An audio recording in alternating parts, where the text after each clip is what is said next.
Buenos días, Dios te bendiga. Vamos a continuar con el estudio del Evangelio de Mateo. Estamos en el capítulo 13 y ahora vamos para el versículo 53. Entonces, leamos del 53 al 58 y lo desarrollamos. 53 dice: Aconteció que cuando terminó Jesús estas parábolas, se fue de allí, y venido a su tierra les enseñaba en la sinagoga de ellos, de tal manera que se maravillaban y decían: ¿de dónde tiene esta sabiduría y hace estos milagros? Claro, porque pues nuestro Señor Jesús era reconocido por ser el hijo de María y José, ¿cierto?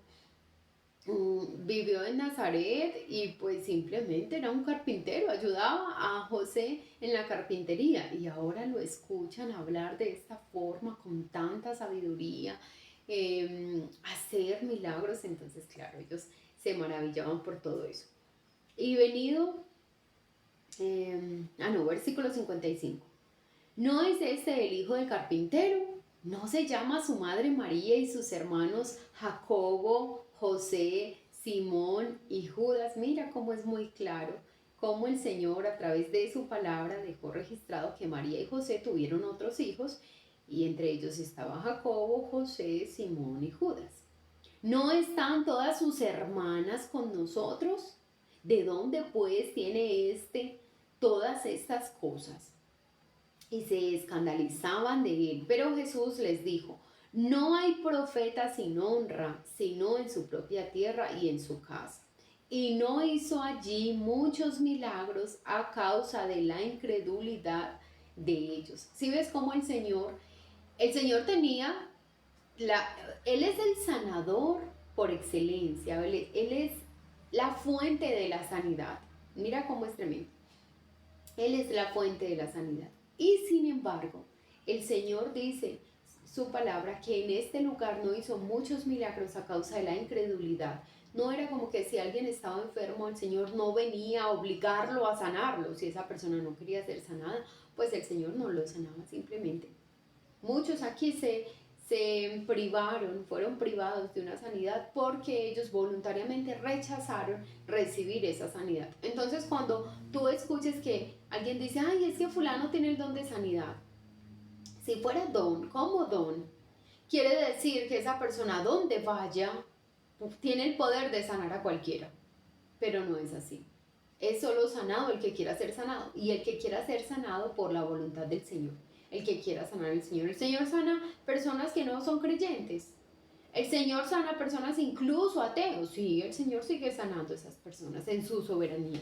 Pero ningún hombre puede decir: yo tengo el don de sanidad, y a donde quiera que llegue va sanando. Pues no lo hacía el Señor. No sanaba el Señor. No obligaba a nadie a ser sanado. Ahora nosotros, ¿cierto? Entonces, vamos a desarrollar los 53 al 56. Habiendo terminado estas parábolas, Jesús dejó las costas de Galilea y se dirigió a Nazaret para su última visita allí. Al enseñarles en la sinagoga de ellos, todos se quedaban asombrados ante su sabiduría y ante los milagros que se les contaba. Para ellos se trataba solo del hijo del carpintero. Conocían a su madre María, y que sus hermanos eran Jacobo, José, Simón y Judas, y que sus hermanas vivían aún allí en Nazaret. ¿Cómo podía uno de los chicos de su propia población decir y hacer las cosas por las que había llegado a ser tan bien conocido? Esto los aturdía, y encontraron más fácil aferrarse a su ignorancia que reconocer la verdad. Para ellos esto era inconcebible. Entonces no podían decir simplemente: este es el Hijo de Dios, con todas estas evidencias, como habla y todos los milagros que ha hecho, este es el Hijo de Dios.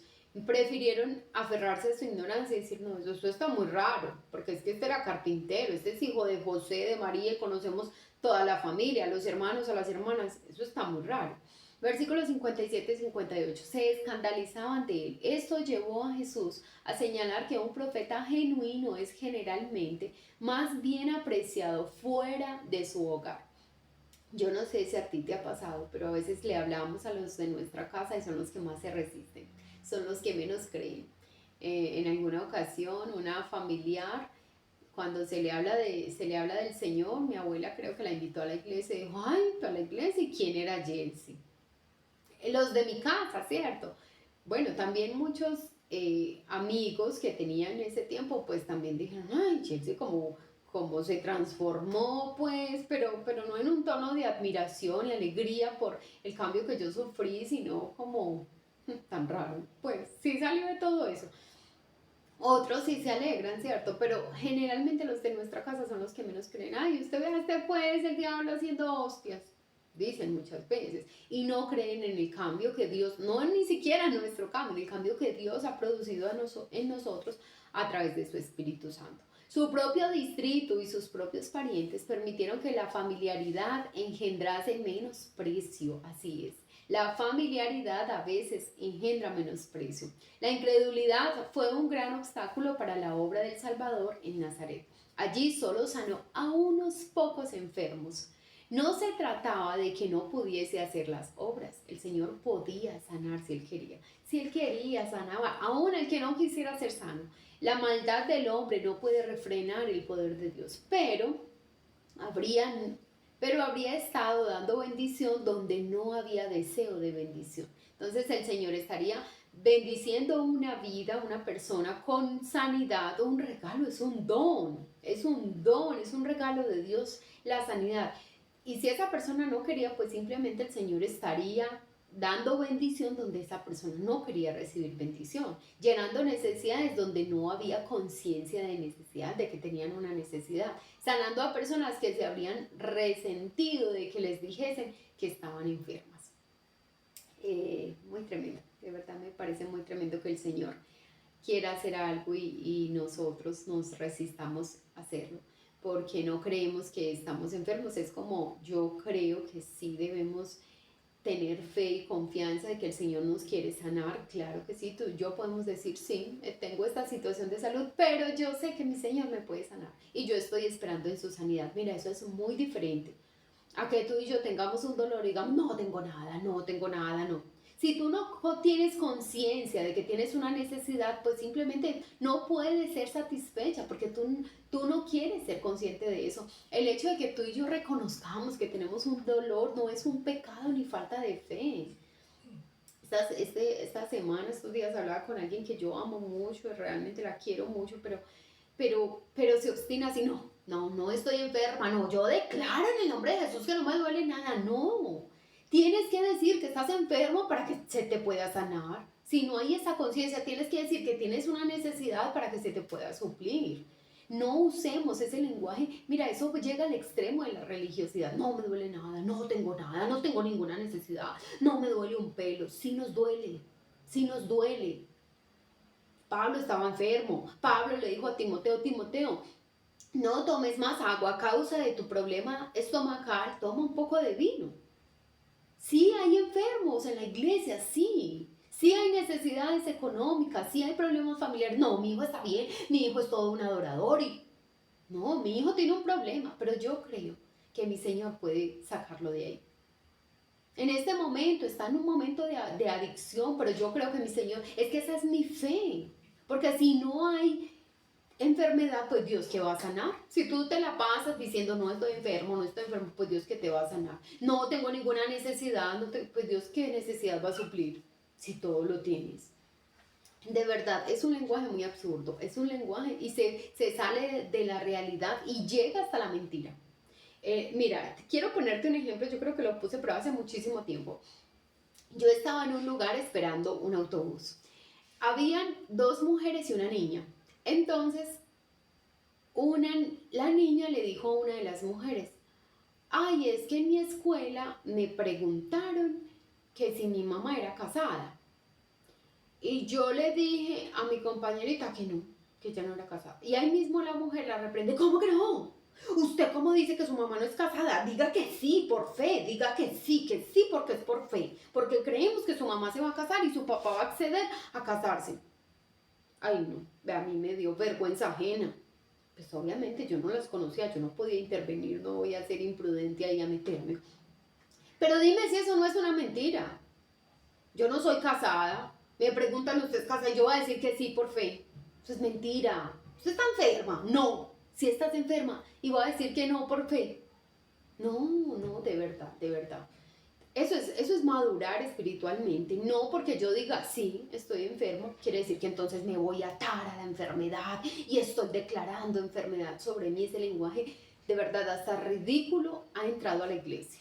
Si estoy enferma, pero creo que mi Señor, si mi Señor quiere sanarme, me puede sanar. Y estoy esperando en su sanidad. Estoy esperando en su sanidad, ¿sí? Sí tengo una necesidad, pero mi Señor puede suplirla y yo estoy esperando que la supla. Esa es mi confianza en Él, cuando Él quiera, como Él quiera, donde Él quiera. Pero esa es mi confianza en Él. Entonces vamos a cambiar ese lenguaje tan religioso y tan extremista que incluso la gente del mundo se ríe de nosotros. Hay estos evangélicos tan ridículos, se ríen de nosotros. Yo escuchaba al pastor Chuy, de un pastor que está en una congregación donde nunca se enferman. Y si usted se enferma, está en pecado.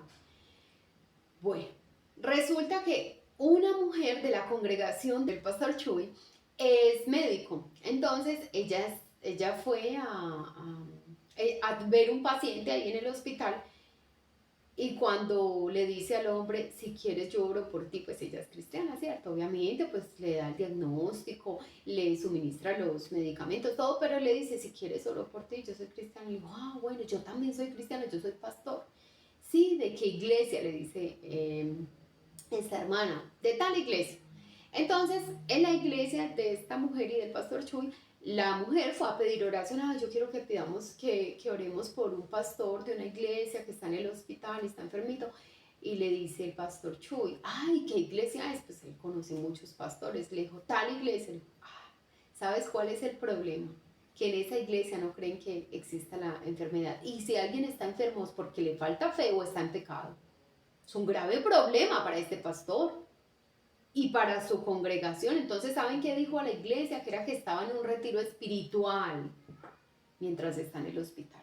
Porque si la iglesia se da cuenta, pues que van a decir, ay, pero si nosotros hemos basado nuestra fe y nuestra creencia es en que la gente no se tiene por qué enfermar. ¿Sí ves cómo es ridículo? ¿Sí ves cómo es ridículo? Si nuestro cuerpo está en deterioro, tú y yo respiramos y nos deterioramos. El cuerpo envejece. La paga del pecado es la muerte. Hay muerte física, hay muerte espiritual y por eso tantos apartados del Señor, pero hay una muerte, el pecado produce eso, nuestro cuerpo se está deteriorando todo el tiempo, si la misma tierra gime, la tierra se está deteriorando, entonces no caigamos en ese error. Versículo 1 y 2 del capítulo 14, vamos a leer el capítulo 14 del 1 al 12 y lo desarrollamos. En aquel tiempo Herodes, el tetrarca, oyó la fama de Jesús y dijo a sus criados, este es Juan el Bautista, ha resucitado de los muertos. Versículo 3, porque Herodes había prendido a Juan y le había encadenado y metido en la cárcel por causa de Herodías, mujer de Felipe, su hermano. Porque Juan le decía, no te es lícito tenerla. Y Herodes quería matarle, pero temía al pueblo porque tenían a Juan por profeta. Pero cuando se celebraba el cumpleaños de Herodes, la hija de Herodías danzó en medio y agradó a Herodes. Entonces cumplió años Herodes y Herodías, la mujer de su hermano, que él ya había tomado por mujer, tenía una sobrina, creo que era la hija, tenía una hija, o sea que era sobrina de Herodes, era sobrina, la sobrina, y bailó para él en ese cumpleaños.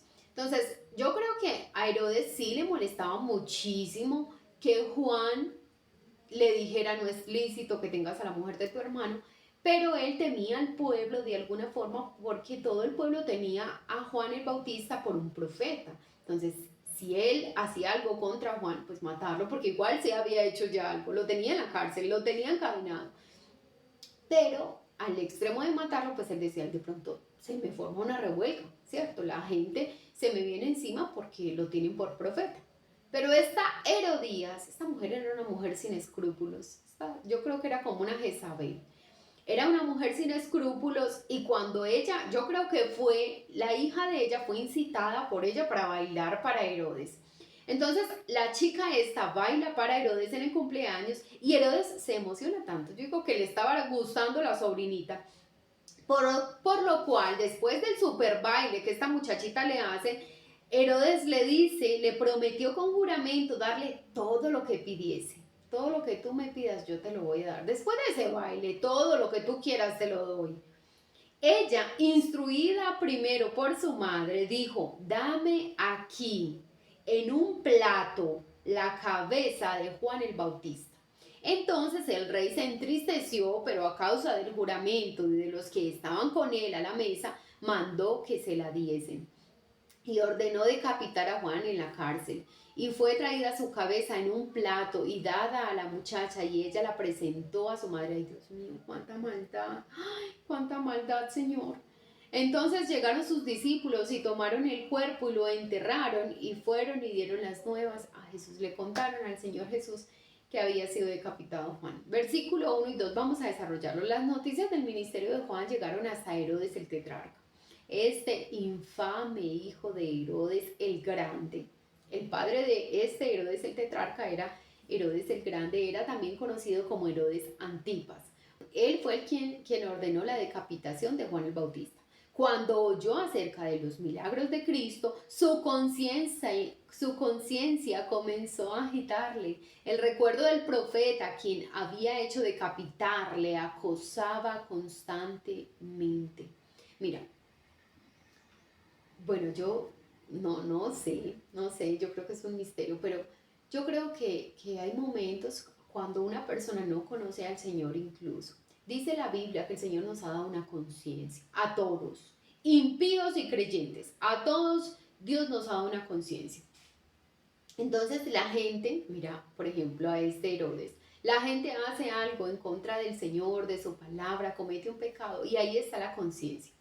Solo que hay un momento que yo creo que se cauteriza esa conciencia. No sé si por ejemplo una persona que viola niños, que mata a otros sin ningún escrúpulo, o que roba. Por ejemplo, yo no sé cómo roban a un adulto mayor cuando está retirando su pensión, ¿cierto? Tantas cosas que hace el hombre cuando está apartado del Señor. Yo no sé si llega un momento en que ya no piensan en eso, como que ya no hay conciencia. ¿No será que en la noche, en medio del sueño, cuando se van a acostar, no piensan qué fue lo que hice, esto que estoy haciendo está mal? Yo no sé, de verdad, yo no sé qué pasa ya por la mente de esas personas, o si ya está cauterizada su mente y ya no sienten nada, ni siquiera remordimiento por lo que hacen. No lo sé. Pero, por ejemplo, en el caso de Herodes, él sí era perseguido por eso. Él sabía que Juan era inocente, sabía que Juan era un profeta del Señor y estaba atormentado por eso. De verdad yo le pido al Señor que nos guarde de caer en esa, como en esa dureza, que nos guarde de endurecernos tanto que ya no atendamos al Señor, que ya no escuchemos su voz y que seamos insensibles, que nos volvamos insensibles al dolor de otros. El Señor nos guarde. Entonces le dijo a sus siervos, es Juan, ha vuelto de entre los muertos. Esto explica por qué estos milagros. Eso fue lo que dijo Antipas a sus siervos, atemorizado porque fuera Juan y viniera a vengarse. Versículo 13, en los versículos 3 al 12 tenemos lo que se conoce como una regresión literaria. Entonces miren que aquí está hablando primero el Señor, ¿cierto? Pero hay una regresión literaria, se vuelve a una historia, que es cuando Antipas decapita a Juan. Entonces aquí hay una regresión literaria. Mateo interrumpe la narración para pasar revista a las circunstancias que rodearon la muerte de Juan. Versículos 4 al 5, Herodes había dejado a su primer mujer y vivía en una relación adúltera e incestuosa con Herodías, mujer de su hermano Felipe. Como profeta de Dios, Juan no podía dejar pasar esto sin reprensión. Esto es muy importante. ¿Sí ves cómo dice el Señor a través de este hombre? Yo creo que es el Señor a través de William. No podía Juan, siendo un profeta de Dios, conociendo la verdad, dejar pasar esto sin reprensión. Dejar de decirle a Herodes, estás en el error. Si ves cómo tú y yo no podemos simplemente silenciarnos ante el pecado de otro. Ay, es que es mi hijo y se va de la casa, pues que se vaya. Una acusación muy fuerte que le hizo el Señor al profeta Elí es que no fue estorbo al pecado de sus hijos. Los hijos del profeta Elí, siendo de la tribu de Leví, servían en el tabernáculo. Se acostaban con las mujeres, las prostitutas afuera del tabernáculo. Se robaban lo mejor de la grosura de los carneros y lo tomaban para ellos. En lugar de dárselo al Señor, lo mejor de los sacrificios era para el Señor. El resto podían comérselo ellos. Y no era una parte mala, pero era lo mejor del sacrificio, era para el Señor y ellos se quedaban con eso. Hacían cosas perversas y Elí calladito. Yo creo que se molestaba. Si alguien venía y le decía al profeta, es que su hijo se molestaba. No corrigió a sus hijos. Tú y yo debemos estorbar al pecado de otro. Y no es pelear con el otro, agredir al otro, no. Pero es que tú y yo estemos ahí como esa atalaya, como que llegamos y no dejamos pasar de largo o pasamos por desapercibido el pecado de otro. No, si está ahí hay que decirlo. Hay que decir esa conducta no está bien. No condenamos a la persona, pero condenamos esa conducta. Esa conducta está errada. Aquí no te permito eso. Mira, Dios está en contra de eso porque tú y yo cuando vemos el pecado de otro y simplemente nos silenciamos teniendo la autoridad sobre todo, por ejemplo, padres, o la esposa al esposo, o el esposo a la esposa, y simplemente nos silenciamos y como que, ay, que haga lo que quiera, como que no entramos en conflicto. Hay gente que simplemente no le gusta entrar en conflicto o discutir algún asunto, entonces dejan pasar todo. Y Dios está en contra de eso, porque Dios nos ha dado ahora una luz y tú y yo tenemos que ser luz para los que están en la oscuridad. Puede que esa persona no se dé cuenta. Miren, estos días mi esposo me dice, fulano me está vendiendo tal cosa. Ay, qué bueno, muy barato. Algo que puede costar 400,000 pesos, se lo estaba dando como en 150,000 pesos. Yo le dije, ah, qué bueno, muy barato. Sí, pero parece como que el que se lo vendió a él pues no es de muy buena procedencia. Yo no. Entonces no. Te puede salir en 20,000 pesos. Pero cuando tú y yo participamos de eso, cuando tú y yo le compramos a ese, sabiendo que el otro lo que hace es irse a robar, tú y yo estamos participando de ese pecado. Lo mismo, cuando tú y yo vemos a otro y simplemente nos silenciamos porque no haya problemas, participamos de ese pecado. No te silencies, no te silencies.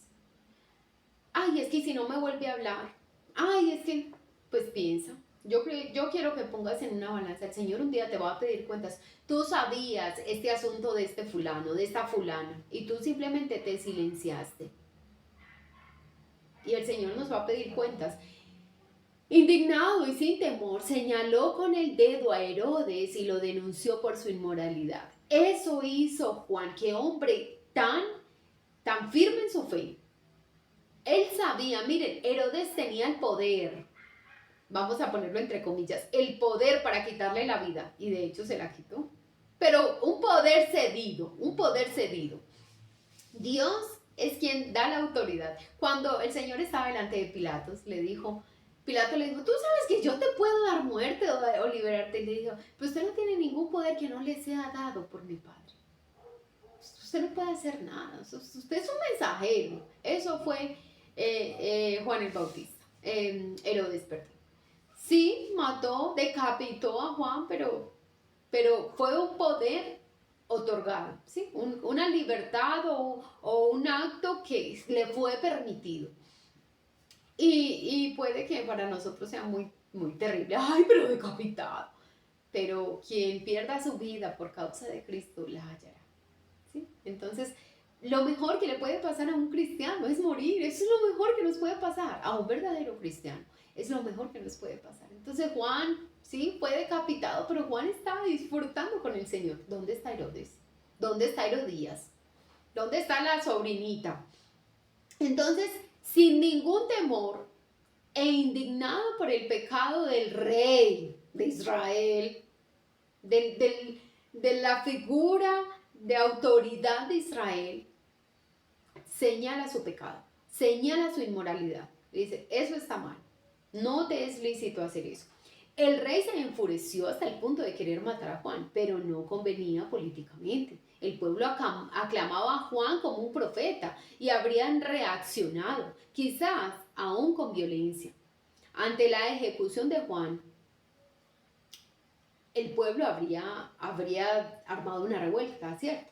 De modo que momentáneamente el tirano satisfizo su ira haciendo encarcelar a Juan. A los impíos les gusta la religión, lo mismo que les gusta a los leones. O muertos o tras las rejas. Temen la religión cuando se libera y comienza a desafiar sus conciencias. Versículos 6 al 11. Al llegar el cumpleaños de Herodes, la hija de Herodías complació tanto al rey con su danza que impetuosamente le ofreció cualquier cosa que quisiese. Miren, esta actitud de Herodes me recuerda a un hombre que eso es una historia del Antiguo Testamento, va a librar una batalla y le dice al Señor, Señor, si usted nos da la victoria en esta batalla, yo le ofrezco a la primera persona que me salga a recibirme en mi casa, yo se la ofrezco. Bueno, eso es una interpretación muy delicada. No hay una interpretación exacta. Él dijo, yo te voy a ofrecer a la primera persona que salga a recibirme a mi casa cuando yo vuelva de la guerra victorioso. Cuando se hablaba así en esas palabras, yo te ofrezco, era como un sacrificio, ¿cierto? Era como que iba a sacrificarlo, iba a matar a esa persona para el Señor. Pero otras interpretaciones es que la que salió a recibirlo cuando él llegó victorioso, porque el Señor sí le dio la victoria, pero la que salió a recibirlo, yo no sé si él creía que el que iba a recibirlo era el perro, y entonces iba a matar el perro, o iba a recibirle el gato, no sé qué pensó él que le iba a recibir. Quien le recibió fue la hija, y tuvo que pagar su voto al Señor. Él dijo que iba a sacrificar, a hacer ese sacrificio, pero otros interpretan es que la privó de tener hijos, entonces no es que la sacrificó pues a matarla para el Señor, sino que no tuvo hijos, la dejó virgen, no la entregó a ningún hombre, entonces esa fue una forma de sacrificio. Hay esas dos cosas. Pero a lo que voy es, mira la ligereza de prometer. Herodes no pensó que la hija de Herodías lo que le iba a pedir era la cabeza de Juan el Bautista. Miren qué dice, él se entristeció. Pero tenía que cumplir su palabra, había hecho una promesa pública, habían una cantidad de personas en su fiesta y él tenía que cumplir su palabra. Este hombre le dijo al Señor, si me das la victoria yo te doy a quien me salga a recibir, y el Señor le dio la victoria y la que le salió a recibirle fue la hija. Tú y yo a veces nos entrelazamos muy ligeramente en nuestras palabras, hacemos votos al Señor que después no queremos cumplir. Prometemos a Dios y a los hombres. Señor Jesús le dice a la gente que tú sí seas sí, que tú no seas no. No jures ni por el cielo, ni por la tierra, ni por el templo. No jures por nada, ni por tu cabeza misma, ni tu cabeza te pertenece. La cabeza tuya le pertenece al Señor. Él fue el creador. Él te la dio. Que tú sí seas sí. Si tú dices sí, sea sí. Si tú dices no, sea no. Pero cumple. Impulsada por su licenciosa madre, pidió descaradamente la cabeza de Juan el Bautista. Y en un plato. Es que no era lo mismo. Ay, yo quiero que lo maten ya. Y lejos de aquí no, que me lo traigan en un plato. Para este entonces la ira del rey contra Juan se había desvanecido en cierto grado. Pues ya lo tenía como callado, silenciado. Estaba en la cárcel, estaba encadenado, no podía venir a hacer más escándalos ni acusarme de que tengo la mujer de mi hermano. Entonces ya se le había pasado como un poquito la ira a Herodes. Quizá incluso admiraba al profeta por su valor e integridad. Este sí es muy perrado. ¿Cómo viene a decirme que no me es lícito esto? Bien parado si está este profeta. Pero aunque lo lamentó, decidió que tenía que cumplir su promesa y dio entonces la orden de decapitar a Juan, dando satisfacción así a la horripilante petición de la joven danzarina. Versículo 12. Los discípulos de Juan dieron respetuosa sepultura al cuerpo de su maestro y luego fueron a comunicárselo a Jesús. No podrían haber ido a nadie mejor para derramar su dolor e indignación. Qué lindo. No hay un mejor lugar a donde tú y yo podamos ir y expresar nuestro dolor, nuestra frustración, nuestra preocupación. Ellos amaban a Juan, era su maestro. ¿Cuántos años habían estado estos hombres con Juan? Escuchando sus enseñanzas. De hecho, yo creo que lo amaban mucho y lo honraban, tanto que pues en lugar de ir tras el Señor Jesús, ellos se quedaron con Juan, ¿cierto? Siendo como leal a Juan. No voy a decir que menospreciaron al Señor y amaron más a Juan, no, pero pues como una especie de lealtad, ¿cierto? Permanecieron con Juan, con su maestro. Entonces ellos, claro, les dolió, a ellos les dolió profundamente la muerte de Juan y de hecho, pues la forma en que murió, porque no es lo mismo que yo te diga, ay, sí, este familiar mío, este ser querido, murió conociendo al Señor y murió durmiendo, ay, qué alegría, pero yo te diga, pues fue martirizada, fue martirizado o en un accidente, eso es más terrible, ¿cierto?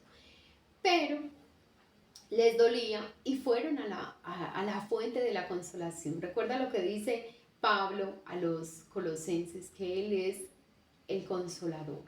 Él es la fuente de la consolación, Él es el consolador por excelencia. Nadie más te puede consolar mejor que el Señor. Cualquiera que sea tu situación, ven al Señor y busca en Él la consolación. Así como los discípulos de Juan, es al Señor a donde debemos acudir. Ni podrían habernos dejado un mejor ejemplo. En tiempos de persecución, opresión, sufrimiento y dolor, nosotros deberíamos también ir y comunicárselo a Jesús. Miren,